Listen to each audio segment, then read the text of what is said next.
The legend of the Sea Hag is one of the scariest stories you'll ever hear about the New Haven harbor.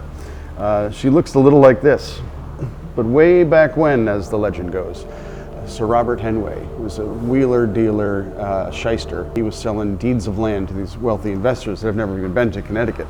And he knew that there was a North Haven, an East Haven, a West Haven, so he was selling this prime South Haven real estate. And he made a killing. And now these investors came to want to see their land, and they realized it was the Long Island Sound. So this guy had to get out of town. He told his wife he's got to leave. She said, "I'm coming with you." He said, "No, you can't, it's too dangerous." He hopped on, I believe it's a trade ship going to India. She stowawayed on the boat, she got in there, and she never made it to India.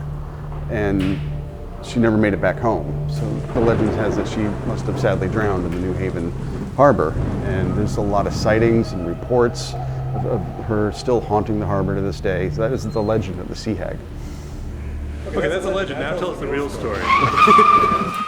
Yeah, that one actually didn't happen. It was just a name that I liked. Friends of mine used to joke around with the name Sea Hag, and it clicked. And that wasn't enough of a cool story, so we had to make up a much better story than that. Sea Hag's different. It's just always been consistent, and it's always evolved slowly into getting it to be the best that it can be. The biggest thing is how fresh it is. Wherever you go to get Sea Hag, it gets brewed here, it leaves the afternoon, it's sometimes at the store the next morning. So if you ever go into a liquor store, just pick it up, you'll see the date and some kind of amusing quote that we put on the bottom of the cans there. That changes, and it's very rare you'll see one that's more than a couple weeks old.